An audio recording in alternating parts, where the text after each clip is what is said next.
My mom sued me for lottery winnings. I didn't even win, just based on a rumor. She wanted to give it to my golden brother. I countersued for harassment and legal fees. She lost her house trying to fight me. Now she sleeps on my parents' couch and they blame me. Hey Reddit, buckle up because this story is absolutely insane.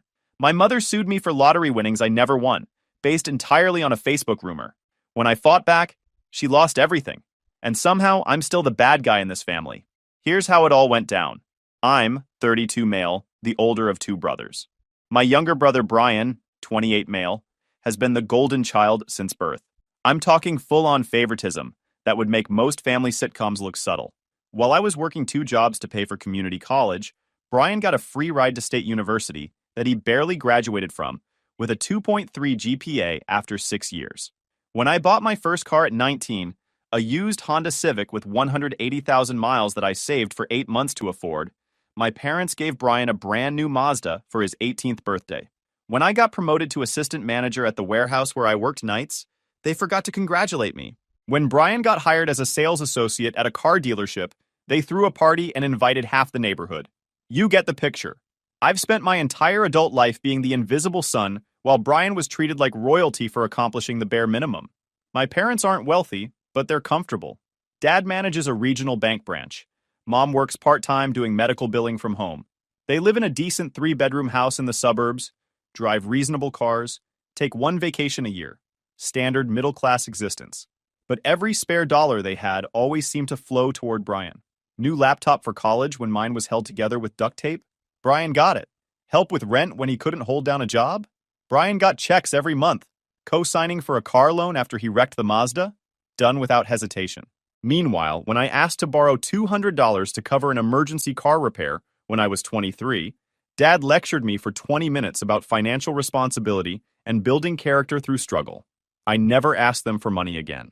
The golden child treatment extended beyond just money. Family dinners always revolved around Brian's latest adventures or problems. My accomplishments were met with polite nods, before conversation inevitably shifted back to whatever Brian was doing. When I got engaged to my girlfriend Lisa 3 years ago, Mom spent the entire dinner asking when Brian was going to find a nice girl. Lisa noticed immediately how they treated me versus Brian. After our first family dinner together, she was livid. She couldn't believe parents could be that blatantly biased. I'd grown so used to it that I barely noticed anymore. That's how normalized dysfunction becomes when you live it your whole life. Brian and I don't have a relationship, really. We're not hostile, just distant. He knows he's the favorite and doesn't seem to care. Lives his life taking everything handed to him while I built everything myself from scratch. We see each other at family gatherings and exchange maybe 10 words. Fast forward to 6 months ago. I'm doing well for myself now. After years of working warehouse jobs, I got my commercial driver's license and now drive cross-country freight. The money's solid when you work the long hauls, and I'm good at it. I own a small house in a decent neighborhood, finally paid off my truck, and Lisa and I are planning our wedding for next summer. But here's where things get absolutely stupid. One of my buddies from high school, Jake, won 10 grand on a scratch-off lottery ticket. Not life-changing money, but decent. He posted about it on Facebook with a picture of the giant novelty check from the Lottery Commission. Standard humble brag post that people do. Somehow, somewhere in the depths of Facebook's algorithm and my family's group chat, wires got crossed. My Aunt Sandra saw Jake's post, noticed we went to high school together, and decided in her infinite wisdom that I must have won the lottery. Not Jake. Me. She screenshot the post, cropped out Jake's face, and sent it to the family group chat with, "OMG, congrats, so happy for you." I wasn't in the family group chat. Found this out later. Apparently, I'd been removed from it 6 months earlier when I didn't RSVP fast enough to some family gathering. They just made a new chat without me and never bothered to add me back. Typical. So this screenshot goes around, and instead of anyone actually asking me if I won anything, they all just assumed. My cousin started a whole thread speculating about how much I won. My uncle said he'd heard scratch-offs could pay out up to $50,000. Aunt Sandra insisted she saw 6 figures mentioned somewhere. By the time the rumor made its way through the family telephone game, I'd apparently won anywhere between $20,000 and $500,000 depending on who you asked. All based on a Facebook post about someone else's $10,000 win. I had no idea any of this was happening. I was literally on the road driving a load from Texas to Pennsylvania when my life was being decided in a group chat I wasn't part of. The first indication something was wrong came when Brian called me. This was weird because Brian never calls me. We text maybe twice a year to say happy birthday. Hey man, congrats on the big win, he said, voice all friendly like we talked regularly. What win? I asked, genuinely confused. The lottery! Don't be modest, Sandra posted about it.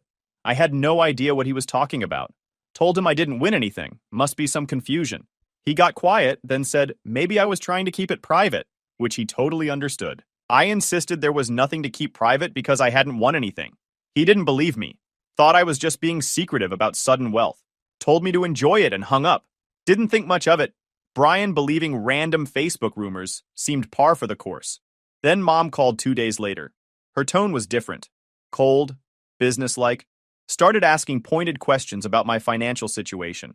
How much I had in savings, whether I'd made any large purchases recently, if I was planning any major life changes.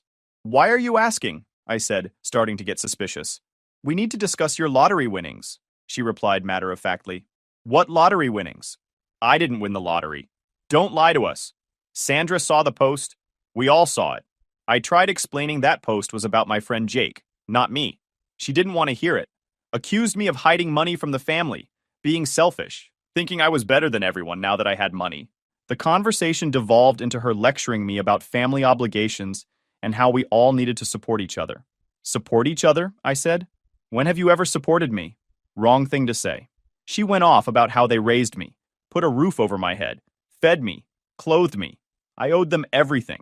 And now that I'd come into money, the least I could do was help Brian get back on his feet. Ah, there it was. Brian needed money again. Turned out Brian had racked up significant credit card debt and was about to have his car repossessed. He'd told Mom and Dad I'd won the lottery and should help him out since we're family. They'd apparently agreed this was reasonable. I told her again, very clearly, that I didn't win any lottery and had no windfall to share. She called me a liar and hung up. That should have been the end of it. Weird family misunderstanding. Everyone moves on. But this is my family, where logic goes to die. A week later, I got served with legal papers. My mother had filed a lawsuit against me claiming I owed her $75,000. The lawsuit was absolutely deranged. It claimed that I'd won lottery money and was hiding it from the family. It argued that because she'd supported me throughout my childhood and young adulthood, I had a moral and legal obligation to share my windfall. The complaint included screenshots of Jake's Facebook post as evidence of my winnings. Her lawyer had actually filed this. A real attorney looked at this case and decided it was worth pursuing. I sat in my living room staring at these papers in complete disbelief. She was suing me for money I never had based on a Facebook post about someone else. The audacity was stunning. Lisa was furious when she saw the papers. She'd always disliked how my family treated me, but this crossed every line. She wanted me to fight back hard. I was still processing the insanity of being sued by my own mother. The lawsuit specified exactly how the $75,000 should be divided. $50,000 would go directly to Brian to help him establish financial stability and pursue opportunities. The remaining $25,000 would be split between my parents as reimbursement for expenses incurred raising me. So not only was she suing me for fictional money, she'd already planned how to spend it, most going to Brian, as always. I called the number listed for her attorney, got voicemail, left a message explaining this was all based on a misunderstanding. I hadn't won anything, and if they checked with the state lottery commission, they'd confirm I had no recent winnings. No response. Called again the next day. Same thing. On the third day, I finally reached someone at the law office, some paralegal who sounded bored. I explained the situation. Wrong person in the Facebook post, no lottery winnings. This was all a mistake. Well, if you didn't win anything, that will come out during discovery, she said dismissively. You'll need to prove you don't have the money. Wait, what? I had to prove I didn't have money I never claimed to have? I never said I won the lottery, I protested. Other people assumed that based on someone else's Facebook post. Our client believes otherwise. See you in court. She hung up. That's when I realized this wasn't going away quietly. My mother had convinced herself I was sitting on a pile of money and was willing to sue to get it. The burden of proof had somehow shifted to me to prove a negative. I needed a lawyer. Finding an attorney for this mess was harder than expected. The first two I consulted basically laughed me out of their offices. One flat out said this was the dumbest lawsuit he'd seen in 15 years of practice and suggested I file a countersuit for harassment. That suggestion stuck with me. The third attorney, a woman named Patricia who specialized in family law, took me seriously. She reviewed the paperwork, asked detailed questions about my family dynamics, and made notes about the golden child situation. This is frivolous, she said after reviewing everything. But frivolous lawsuits can still be expensive to defend. Your mother's attorney should have done basic due diligence before filing. So what do? We respond, we prove you have no lottery winnings, and we make them pay for wasting everyone's time. I liked her immediately. Patricia filed a response denying all claims and requesting the case be dismissed due to complete lack of merit. She also filed a counterclaim for legal fees, harassment, and emotional distress. If Mom wanted to play legal games, we'd play. My response requested all documentation proving I'd won anything. Bank statements showing large deposits. Lottery commission records. Anything concrete. I knew they had nothing because there was nothing to have. I also filed a request for sanctions against my mother's attorney for filing a lawsuit with zero evidence. Patricia said this was a long shot but might get their attention. The discovery process was fascinating in its absurdity. My mother's attorney requested my bank statements, tax returns, and financial records for the past 2 years. Fine, I handed over everything. It showed exactly what you'd expect from a truck driver making decent money. Steady paychecks, normal expenses, modest savings, zero lottery winnings. In return, I requested proof of their claims. They provided the Facebook screenshot. That was it. Their entire case was a cropped photo of someone else's lottery win that they decided was mine. Patricia drafted a motion for summary judgment. The case had no factual basis. I'd provided complete financial records proving no windfall, and my mother couldn't produce any evidence beyond a social media screenshot that didn't even show my name or face. The hearing for the motion was scheduled 3 months after I was initially served. Those 3 months were hell. My family went nuclear. Mom started calling me multiple times a day, demanding I drop the countersuit. Dad left voicemails about how I was destroying the family over pride. Brian sent text messages calling me selfish for not just giving them money to make this go away. Give them money. I didn't have to make a lawsuit about money I didn't have go away. The circular logic was impressive. Aunt Sandra posted on Facebook about how hurt she was that her nephew was being so difficult. Cousins I hadn't spoken to in years came out of the woodwork to tell me I was wrong. The family group chat, which I still wasn't part of, was apparently a constant stream of people discussing how unreasonable I was being. My Uncle Dave, who'd always been relatively neutral in family politics, called me one evening. He at least approached it more reasonably than everyone else. Look, I know you're upset about being sued, he said, but is it worth losing your family over? Maybe you could just give them something to settle this. Dave, I literally don't have lottery winnings to give them. I know, but you make decent money with the trucking. You could probably spare a few thousand to help Brian out and smooth this over. So even the reasonable relatives thought I should pay money I didn't owe to resolve a lawsuit about money I didn't have. The family delusion was complete. I refused. Lisa backed me completely. This wasn't about the money anymore. This was about the principle of not rewarding insane behavior. The court hearing was scheduled for a Thursday morning. I took time off work, wore my best button-down shirt, and showed up with Patricia. Mom showed up with her attorney, a middle-aged guy in a cheap suit who looked like he'd rather be anywhere else. Brian came along for moral support. Dad stayed home, apparently too embarrassed to show his face. The judge was a woman in her 50s who looked like she'd seen every variety of human stupidity imaginable. She reviewed the case file before the hearing, and I could see her expression shift from professional neutrality to barely concealed incredulity. My mother's attorney presented his case first. It was embarrassing to watch. He showed the Facebook screenshot, argued that there was strong evidence I'd won the lottery, and claimed I had a moral obligation to help my family. The judge interrupted him. Counselor, do you have any proof that the defendant won the lottery? We have the social media post, Your Honor. This post doesn't mention the defendant by name. It doesn't show his face. How do you know this is about him? Family members confirmed it was him. Family members assumed it was him based on a Facebook post about a mutual acquaintance. That's not evidence. The attorney stammered through some response about how circumstantial evidence could be valid. The judge wasn't having it. Patricia presented our case next. Bank statements showing normal income with no lottery deposits. A letter from the State Lottery Commission confirming I had no winning tickets registered in my name during the relevant time period. A sworn statement from Jake confirming he was the one who won and posted about it. The evidence was overwhelming because the truth was simple. I hadn't won anything. The judge addressed my mother directly. Ma'am, do you understand that this lawsuit has no legal basis? Your son has provided clear documentation that he didn't win the lottery. But everyone said he did, Mom replied, sounding like a child. Everyone was wrong. You sued your son for money he doesn't have based on a Facebook misunderstanding. My mother started crying. Real tears. not the manipulative kind she'd used on me throughout childhood. She seemed to be realizing the magnitude of what she'd done. The judge wasn't sympathetic.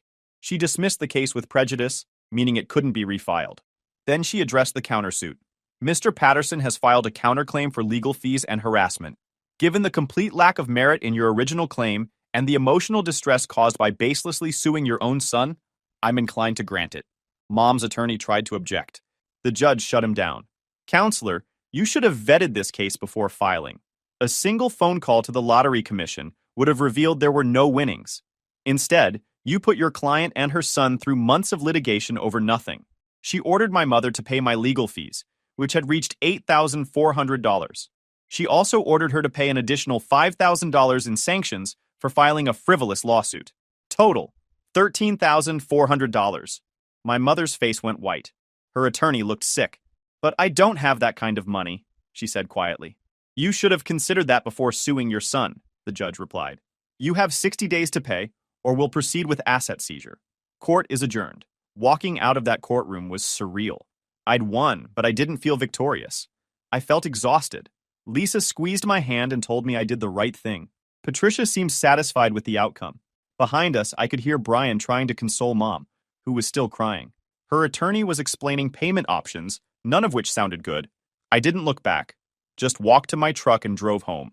The aftermath was predictable. My phone exploded with angry messages from relatives. How could I let it get this far?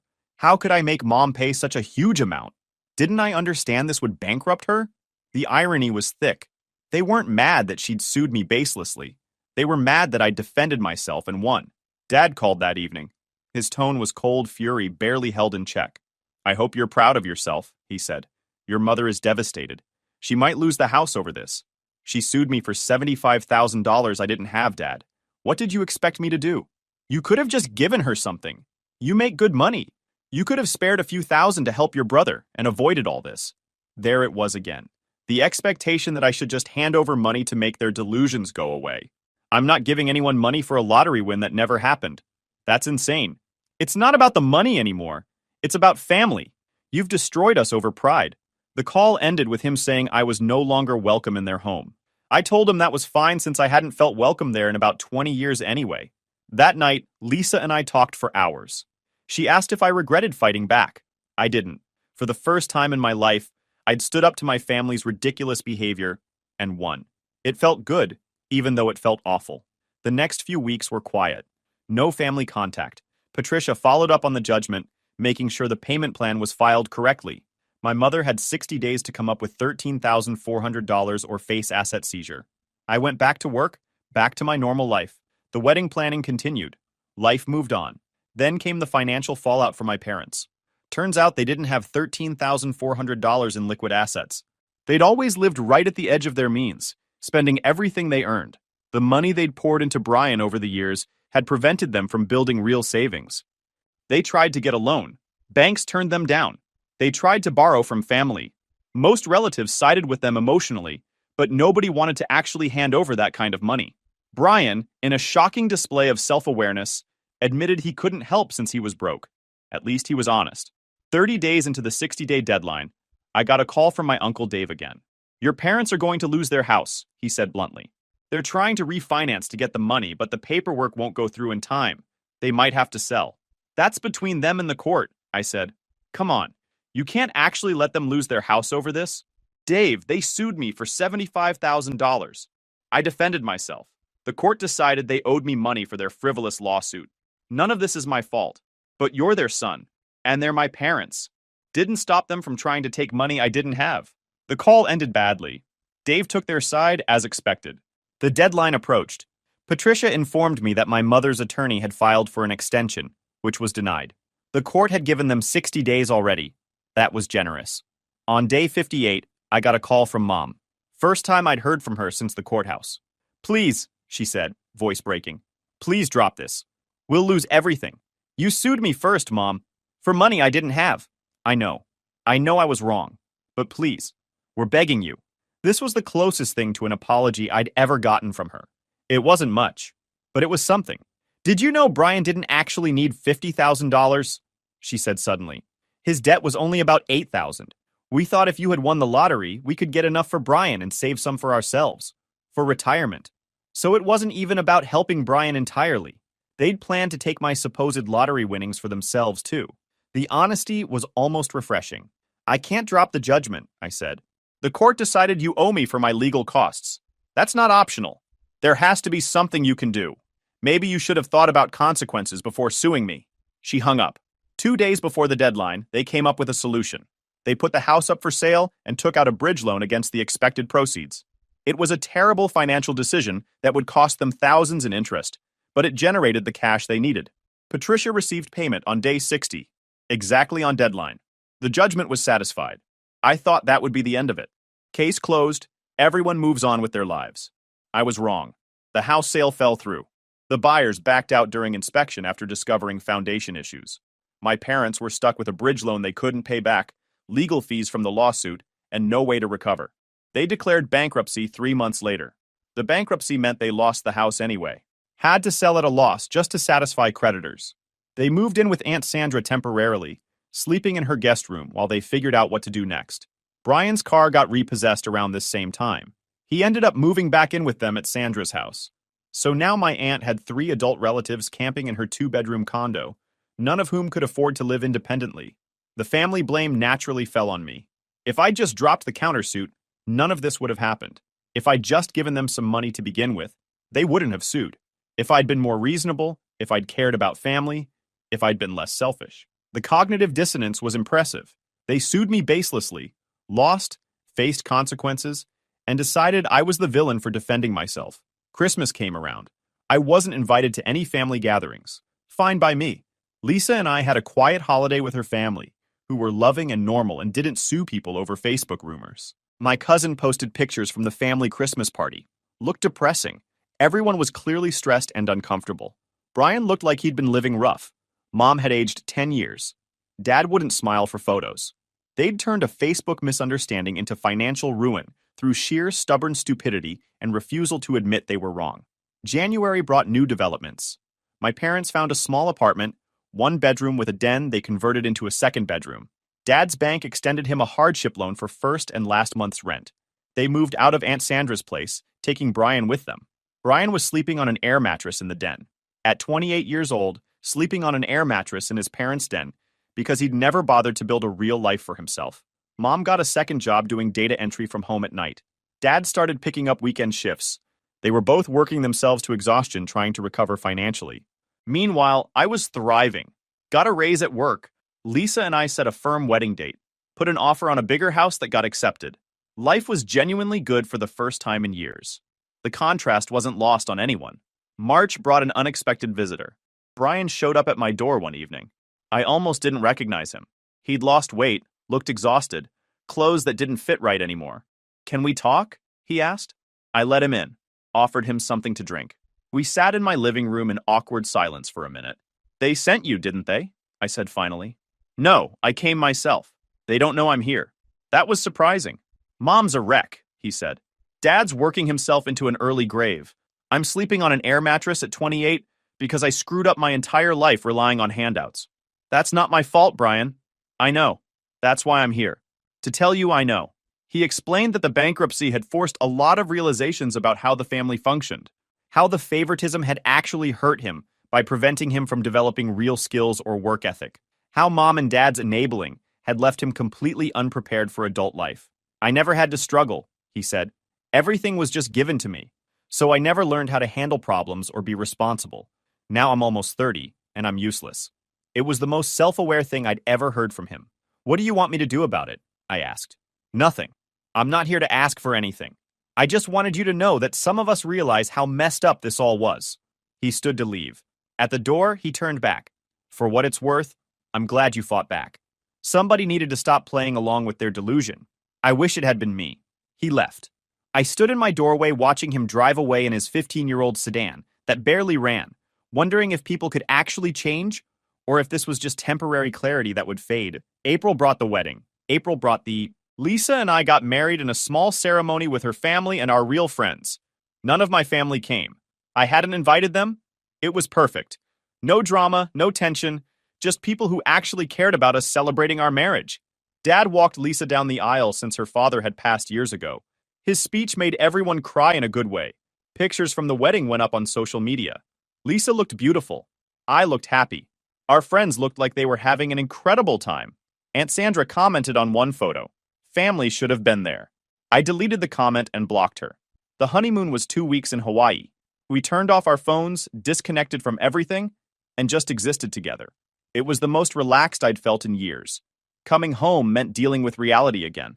There were voicemails from Dad asking if we could talk, messages from relatives saying I'd gone too far by not inviting my parents to my wedding. The usual guilt tripping. I ignored all of it. May brought unexpected news. My mother had filed for divorce. The bankruptcy, the financial stress, living in a cramped apartment, working multiple jobs, watching Brian struggle, and dealing with family backlash had destroyed their marriage. Mom blamed Dad for not stopping her from suing. Dad blamed Mom for filing in the first place. The fighting apparently became constant. Brian moved out into a room he rented from some guy on Facebook. Mom got the apartment. Dad moved into an even smaller studio across town. The family was completely fractured, all because of a Facebook post about someone else's lottery win. June brought a letter, actual handwritten letter from Mom, forwarded through Patricia's office since Mom didn't have my current address. It was 6 pages long, rambling apology mixed with justifications, mixed with grief over losing everything. She admitted she'd been wrong to sue me. She admitted the favoritism toward Brian had been unfair. She admitted that her pride and stubbornness had destroyed the family. But then the letter took a turn. She wanted me to understand her perspective. She was scared about retirement. She'd panicked when she heard about lottery winnings. She'd been trying to secure their future and help Brian at the same time. The letter ended with a request to meet and talk, to try to rebuild some kind of relationship. I read it twice, showed it to Lisa. We discussed it for hours. In the end, I didn't respond. Because even in her apology, she was still making excuses, still trying to justify her actions, still not fully taking responsibility. The relationship was done. Some bridges, once burned, can't be rebuilt. July brought more changes. Brian got a job at a grocery store. Not glamorous, but steady. He moved into a better room, started posting on social media about small victories like saving up for new work shoes or finally paying off an old credit card. Maybe he actually was changing. Time would tell. Dad started seeing someone new. A woman from his bank who'd gone through her own divorce. They looked happy in photos. Good for him. Mom was still alone in her apartment, working 2 jobs, posting occasionally about how much she missed her family. The comments were always supportive relatives telling her she'd done nothing wrong and her son was the problem. The delusion continued even after bankruptcy and divorce. August brought full circle closure. I ran into Jake at a gas station. We caught up briefly. He'd heard about the lawsuit through the grapevine. "Man, I'm sorry my stupid Facebook post caused all that," he said. "Not your fault. You just posted about your win. My family's crazy made it into a whole thing. Still, that's insane. Your mom actually sued you over my 10 grand? She thought it was 75 grand and that I'd won it and was hiding it." Jake laughed. Not cruelly, just at the absurdity. "That's the dumbest thing I've ever heard. You should see the court transcripts. It gets dumber." We parted ways. Jake went back to his life. I went back to mine. September marked 1 year since the lawsuit started. A full year of drama, legal battles, family destruction, and vindication. I thought about my mother's letter again. Part of me wanted to respond, to at least acknowledge her attempted apology. But every time I considered it, I remembered standing in that courtroom, watching the judge explain to her that she'd sued her own son over a Facebook misunderstanding. Some things can't be forgiven, not because the hurt is too deep, but because forgiveness would require forgetting the lesson.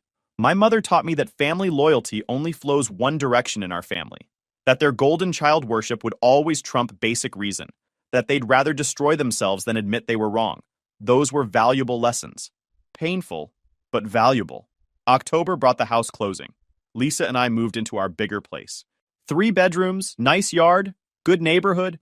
We could afford it comfortably on our combined incomes. The irony of moving into a house nicer than the one my parents lost while refusing to reconcile with them wasn't lost on me. Lisa thought maybe I should feel guilty about thriving while they struggled. I didn't. Their struggles were entirely self-inflicted. Every single consequence they faced was the direct result of their decision to sue me over fictional money. They could have asked if I'd actually won anything. They could have verified with the lottery commission. They could have looked at Jake's Facebook post more carefully.